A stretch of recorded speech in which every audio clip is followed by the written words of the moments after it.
안녕하세요. 저는 광명에 있는 서울항맥외과 대표 원장 이형모입니다.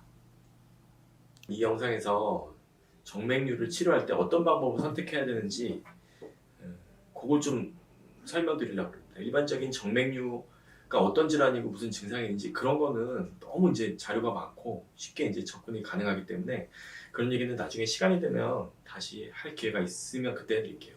지금은 어떤 치료를 선택해야 되는지 이런 거에 대해서 간략히 설명을 드릴 겁니다.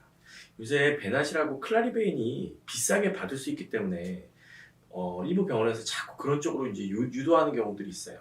이제 그게 왜 문제가 있는지 제가 좀 설명을 드리려고 하고 또 이 영상에서 특히 베나실의 장단점에 대해서 조금 중점적으로 설명을 드리려고 합니다. 일단 다리 정맥을 그림을 보면서 제가 좀 설명을 일단 드릴게요. 간단하게만 설명드리겠습니다. 자, 여기 허벅지 안쪽에 있는 정맥을 대복제 정맥이라고 그러고 종아리 안쪽에 있는 정맥을 소복제 정맥이라고 합니다.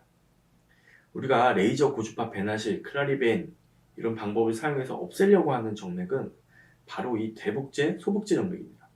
우리가 보통 정맥류 하면 생각나는 그 종아리에 볼록볼록 튀어나온 혈관들 있죠. 그건 대복제, 소복제 정맥이 아닙니다. 대복제, 소복제 정맥에서 가지를 쳐서 나온 작은 혈관들이 피부 가까이 위치하는데 정맥이 고장나면 그 크기가 커지고 볼록해져서 피부에 도드라져서 보이는 겁니다. 이렇게 피부 가까이 볼록하게 튀어나온 혈관은 국소 마취를 하고 2mm 정도 작은 구멍을 내서 직접 혈관을 뽑아냅니다. 레이저, 고주파, 베나실, 클라리벤 어떤 방법을 하더라도 이 볼록한 혈관의 처리는 다 동일합니다. 물론 대복제, 소복제 정맥 자체가 볼록하게 튀어나오는 경우도 있는데 이건 예외적인 경우니까 다 설명하기는 복잡하니까 이 정도까지만 알고 계시면 영상을 이해하는데 크게 문제는 없을 겁니다. 자, 여기서 우선적으로 꼭 알아야 되는 게 하나 있습니다. 베나실, 레이저, 고주파 이 세 가지 방법은 사실은 수술 결과는 다 똑같습니다. 어떤 방법이 더 좋고 어떤 방법이 더 나쁘고 이런 건 없습니다. 논문을 보면 보통 2년, 3년, 5년 이렇게 결과들이 좀 나와 있는데 대부분 재발률이 한 10% 내외 되는 것 같습니다. 그러니까 어느 방법이 더 우수하고 이런 건 없다는 거죠. 각각의 장단점은 있겠지만 그래서 우선 세 가지 방법에 대해서 알아야 될 거는 치료 효과는 다 똑같다.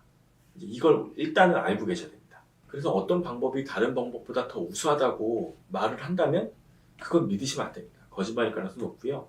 사실 논문들에서도 다 그렇게 나와 있고 정맥류하는 의사들도 사실은 다 알고 있습니다. 대부분 치료과가 비슷하다는 걸. 이제 클라리베인은 사실 재발률이 좀 높습니다. 직경이 작은 혈관에서는 거의 비슷하긴 한데 치료과가 다른 것과 비슷하긴 한데 한 7mm 정도 이상의 직경을 가지는 혈관들을 치료할 때는 재발률이 확연히 높아집니다. 그것도 역시 대부분의 의사들이 제대로 정확히 알고 있는 겁니다.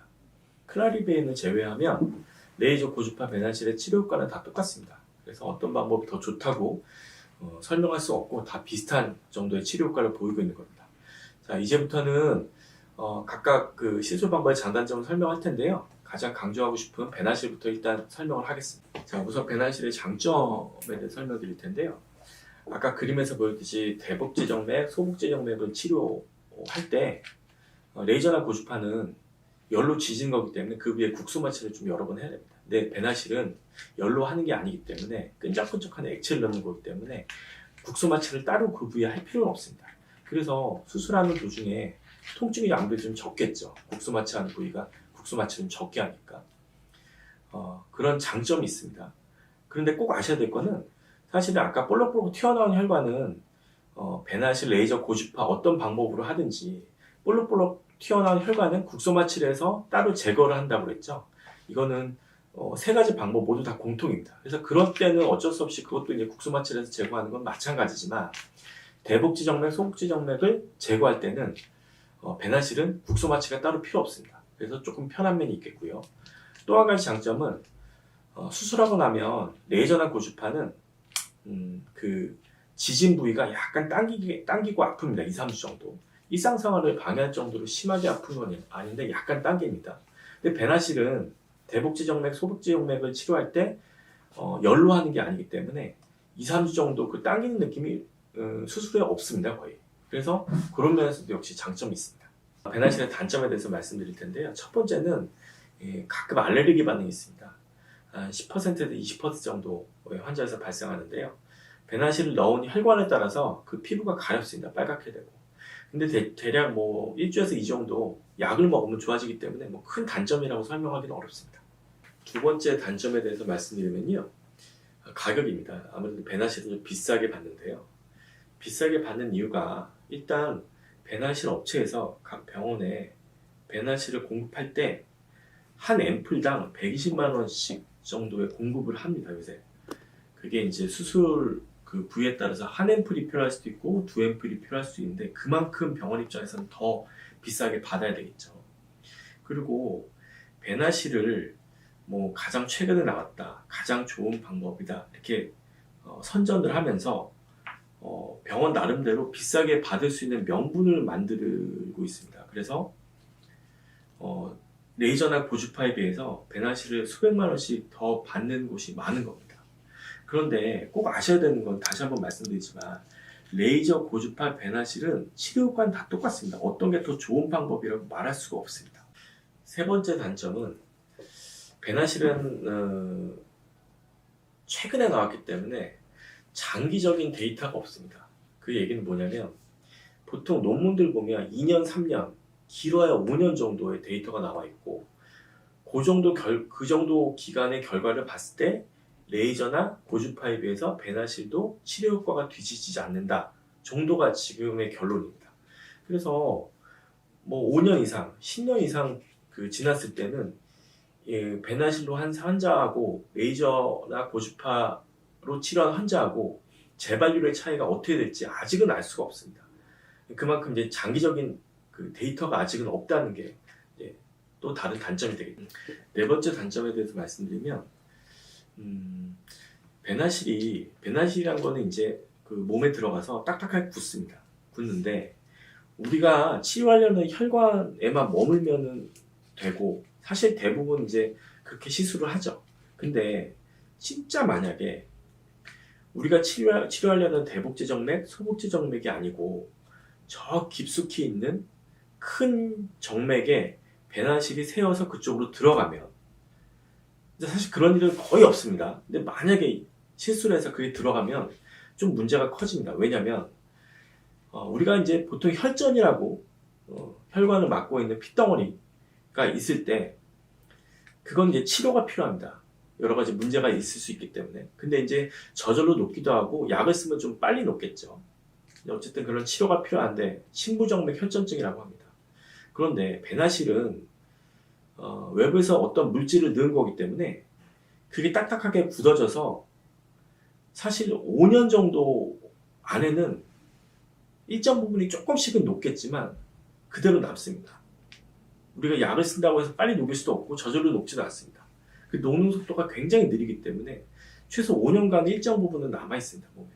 근데 그게 우리가 이제 중요한 심부정맥 같은데 혈관에 들어가서 혈관을 막아버리면 그때는 좀 문제가 커지게 되는 거죠. 물론 이런 일은 굉장히 드뭅니다. 왜냐하면 그런 게 큰 문제가 될 수 있기 때문에 시술을 하는 의사들은 굉장히 주의해서 합니다.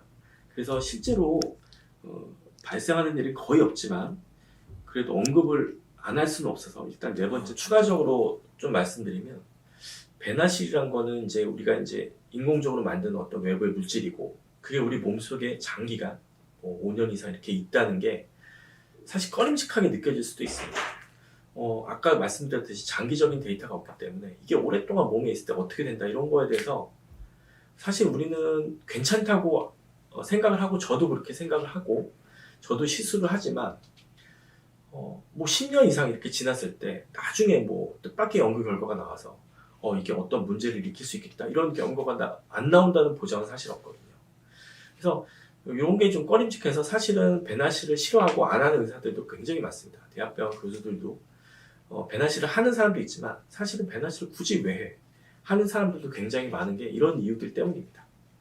처음에 강조드렸듯이 배나실이 다른 치료보다 더 효과가 좋은 건 아닙니다.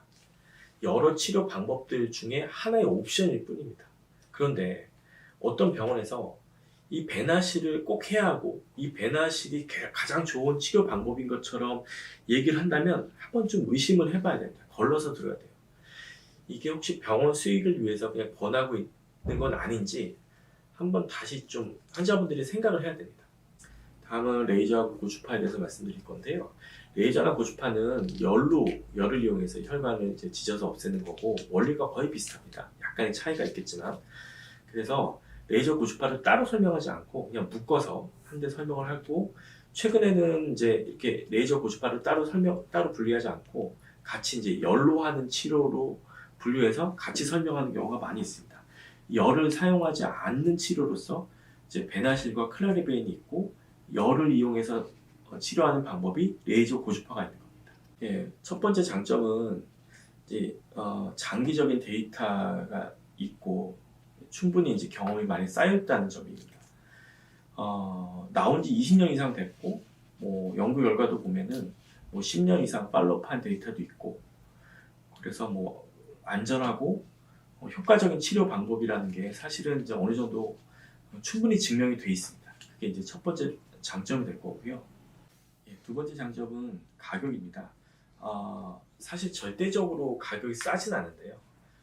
하도 이제 요새 트렌드가 베나시라고 클라리베인을 비싸게 받다 보니까 상대적으로 레이저 고주파가 싸게 느껴지는 겁니다.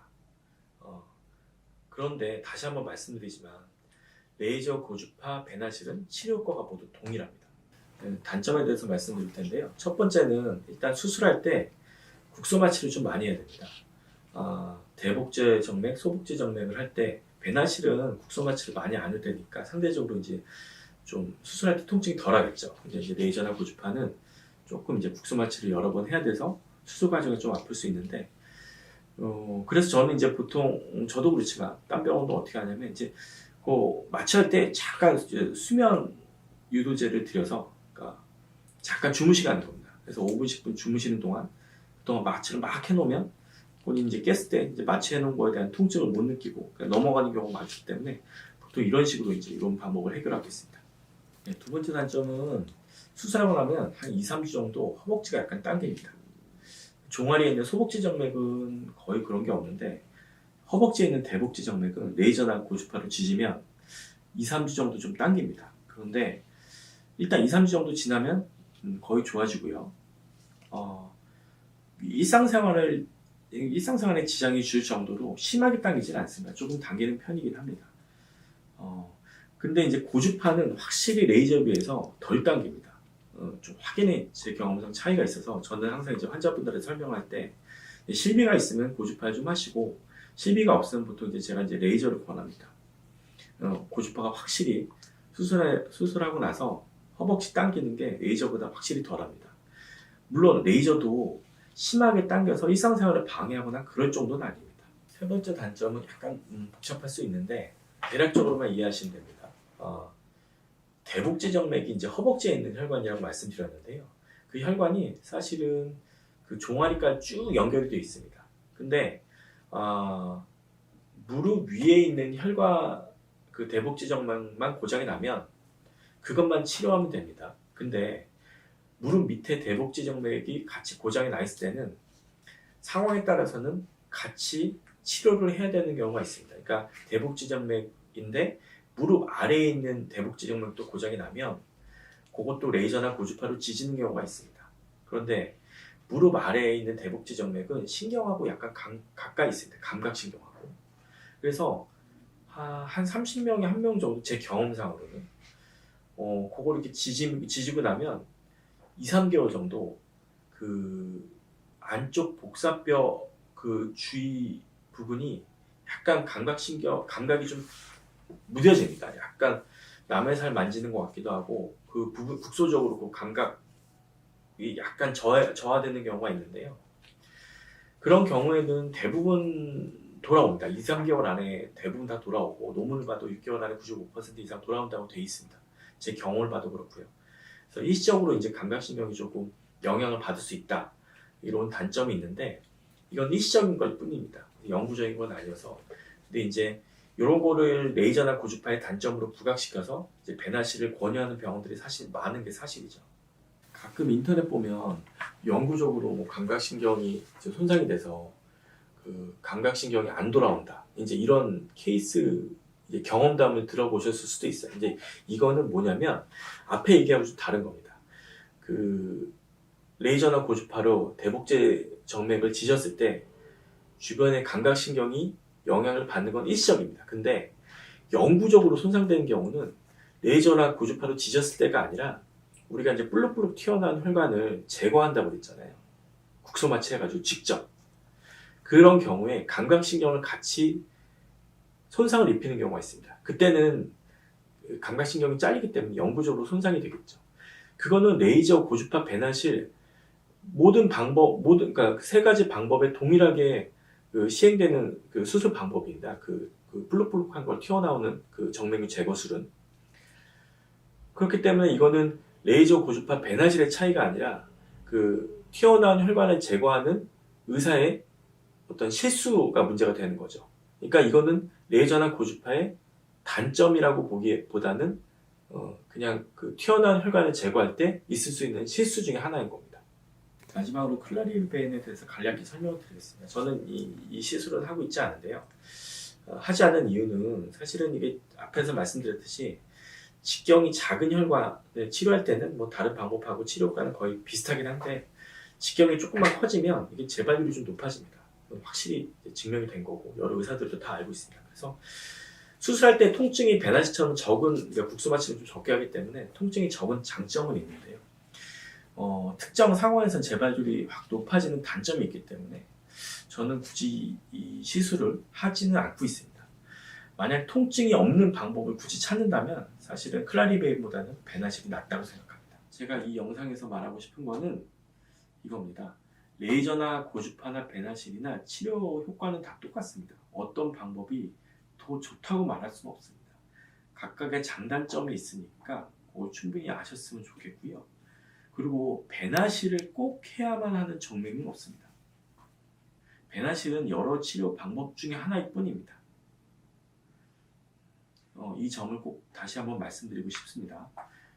이 영상으로 조금 치료 방법 선택을 하는 데 있어서 도움이 되셨으면 좋겠습니다. 감사합니다.